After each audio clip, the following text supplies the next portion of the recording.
Kasintabi po, sensitibo ang aming susunod na ibabalita. Ipinakakalat ngayon sa mga scam hub sa Myanmar ang video ng isang lalaking tinotorture habang walang saplot. Ito raw ang ginagamit na pananakot sa mga empleyado na gusto nang mag-resign.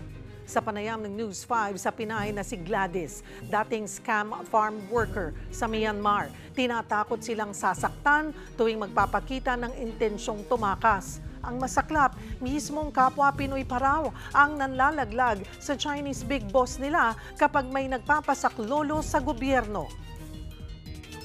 Yung wag nang magtitiwala kahit kanino, tsaka yung wag maging padalos-dalos. Ganun, kailangan patience ka sa lahat ng bagay. Hindi pwedeng kailangan mamadaliin. Bukod sa pangunguryente at pambubugbog, maraming Pinoy na rin daw ang ginagahasa sa mga scam farm. Ang ilan sa kanila, buntis na. Base sa datos ng Civil Society Network for Human Trafficking Assistance, umakyat na sa higit 100 Pinoy ang nagpapasagip sa mga scam farm sa Myanmar. Nagsagawa na rin ng internal cleansing ang Bureau of Immigration kontra sa ilang tiwaling immigration officers na kasabwat daw ng mga illegal recruiter. Inactivate natin, ini-improve natin yung ating mga CCTV. Even sa every counter sa immigration, may nakatutok po yung CCTV.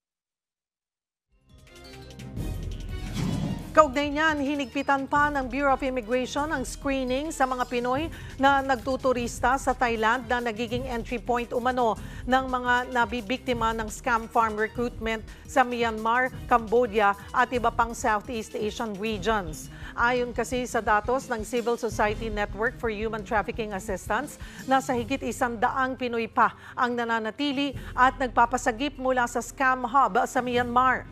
Kaugnay niyan at iba pang issue, makakausap natin si Bureau of Immigration Deputy Spokesperson Melvin Mabula. Magandang tanghali po sa inyo, sir. Magandang tanghali, Cheryl. Magandang tanghali po sa lahat ng nanonood. Ayon po sa datos, higit 100 Pilipino ang humihingi ng saklolo sa mga scam farms sa Myanmar. Paano po nakikipag-ugnayan ang BI sa ibang ahensya para nga sila ay mailigtas?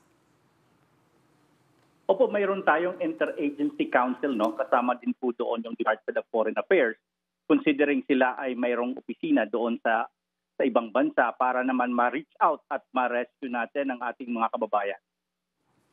Isa sa paboritong pasyalan ng mga Pinoy ang Thailand, pero nagagamit din na entry point nga po papunta sa mga scam hub sa Myanmar at Cambodia. Ano yung inyong aksyon para maharang yung mga biktima? Opo, mayroon tayong strict departure procedure policy sa ating mga paliparan at nakikita natin if we see those red flags, yung mga pasahero, nagkakaroon tayo ng masusing pagbe-verifika, pag-check sa kanilang declaration at mga dokumentong kanilang piniprinta sa atong mga immigration officer. Yan po ang ginagawa po natin ngayon, Cheryl. Paano rin matitiyak nga ho na hindi madadamay sa paghihigpit ang mga totoong magtuturista lang? Opo, we're very strict on this. No? Mayroon tayong guidelines na ipinalabas na Interagency Council. Ibig sabihin, hindi lang ito sa immigration, sa ibang ahensya pa. At we conduct interview at mayroon silang sinusulatan na border control questionnaire. Kine-check natin yung system to ensure na hindi tayo magkakamali at basta-basta lang mga kababayan natin na legitimate traveler. Yan po tinitingnan po natin ngayon. Ano po ba yung karaniwang modus ng mga illegal recruiter na dapat bantayan ng ating mga kababayan para nga hindi mabiktima ng human trafficking? Opo, yung ating mga kababayan, dapat maging alerto tayo, no? Kung mayroon kasi silang mga recruitment sa pamamagitan ng social media, sa Facebook o sa Viber o anumang mga social media platform na ginagamit nila, enticing ng isang magandang trabaho, maganda yung sweldo, without going to the agencies ng gobyerno na just like POA at DMW, dapat maging maingat tayo. No? Huwag tayong basta-basta lang tatanggap ng trabaho na hindi naman na-verifika ng ating POAA.